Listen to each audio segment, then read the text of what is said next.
TennisCricket.in, India's first tennis ball cricket website.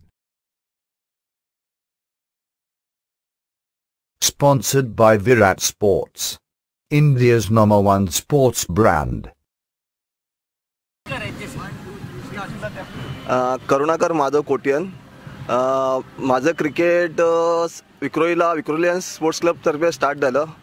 तिकडनं खेळता खेळता घाटकोपरची यूथ टीम आणि आमचा बंड्या लाडनी मला गणेश गल्लीच्या टीममधनं चान्स दिलं. गणेश गल्लीला मी 2 वर्ष खेळलो.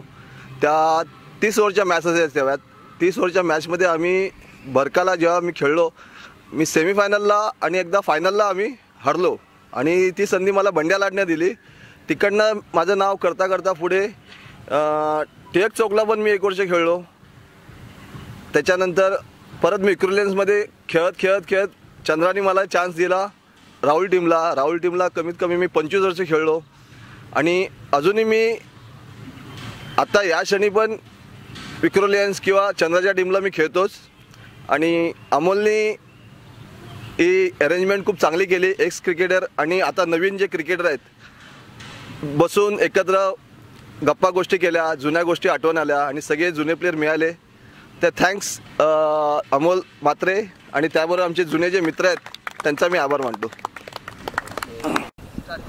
विषय यंग जनरेशनसाठी आहे, कारण आपण खेळायला जाणारा मॅच तर त्याची तयारी तुम्हाला एक आठवडा असतो. कोणाबरोबर खेळणार आहे, काय खेळणार आहे, आपापली बाजू आपण करून जायची. कारण नुसतं आपलं संडे आलं, मॅचला गेले, हरले तरी गम नाही, पण त्याच्याकडनं काय ते शिकायला पाहिजे. कारण मी पण काय मोठा खेळाडू नव्हतो, मी एक छोटाच खेळाडू होतो. पण विक्रोलियन्सला खेळायला गेलो बंड्याबरोबर की असं वाटायचं की माझ्याकडनं काय ते झालं पाहिजे. तसंच मी राहुलमध्ये पण गेलो. राहुलमध्ये पण स्टार्टिंगला गेलो, मी 5वा बॉलर होतो. एखादा चान्स मिळाला तो सोडला नाही मी, नंतर मेन बॉलर झालो. पण घरातनं जाताना काहीतरी इच्छा असायची, काहीतरी आज करायचं. आज चांगली टीम आहे, मॅथलेस टीम आहे, टिळक चौक टीम आहे, पण त्यांच्याबरोबर आपलं काहीतरी झालं पाहिजे. म्हणजे असं नाही की आज टिळक चौकला हरवायचं, सगळे चांगले प्लेयर असायचे, पण त्यांच्याबरोबर आपलं काहीतरी परफॉर्मन्स चांगला झालं पाहिजे. आणि विषय का तो निघतो आहे, कारण आमची परिस्थिती पण खराब असायची. नो डाऊट मला 91ला जॉब मिळाला, 3,500 पगार यायचं, लग्न वगैरे केलं, कर्ज, म्हणजे पगार आम्हाला आता 1,000 रुपये यायचे कटिंग बिटिंग होऊन. तर घरातनं निघताना हा विचार असायचा की आज मॅच जिंकलं की आपल्याकडे काहीतरी आले पाहिजे आणि माझ्याकडनं काहीतरी परफॉर्मन्स झालं पाहिजे. आणि करता मी मोठा प्लेयर झालो, सगळ्यांबरोबर खेळलो. मेन अजित पुत्रन, असलम हे लोक A डिव्हिजन खेळतात, त्यांची मॅचेस बघायचो. मी पण सीझन A डिव्हिजन खेळलो. हायेस्ट विकेट कुर्वीला जेव्हा 36 विकेट काढली तेव्हा मी 32 विकेट होतो.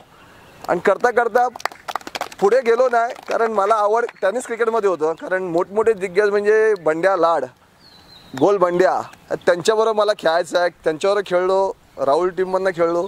फक्त आता एवढा विषय आहे की तुम्ही खेळायला जाताना उद्या मॅच कोणाबरोबर आहे, ती विकेट कशी आहे, लेफ्टीची आहे का रायटीची आहे, आणि बॉलरनी पण ते विकेटचा अंदाज घेऊन बॉलिंग टाकायचं, तरच तुम्ही काय ते सक्सेस होणार. नो डाऊट बॉलर मार खातो, बॅट्समन 0 आउट होतो, पण ठीक आहे, नेक्स्ट टाईम परत करायचं. आणि हरल्या तर गम नाही, बिंदास पुढच्या टायमाला करत राहायचं. आपल्याकडनं काय ते झालं पाहिजे. आपण परफॉर्मन्स होत नाही, आता लकी म्हणतो, आपण म्हणतो, काय मला तर वाटत नाही. आता मी पण सध्या 2 मॅच खेळलो, तर माझ्याकडनं तरी 2 ओव्हर टाकले मी त्या दिवशी, तर मला बरं वाटलं. नो डाऊट 5व्या बॉलला 6व्या बॉलला मी 6 खाल्लं, माझ्यावरला 10 रन गेले, पण माझ्याकडनं चांगलं आलं, एवढं मला हॅप्पी आहे. एवढंच मी नवीन जनरेशनला बोलू शकतो.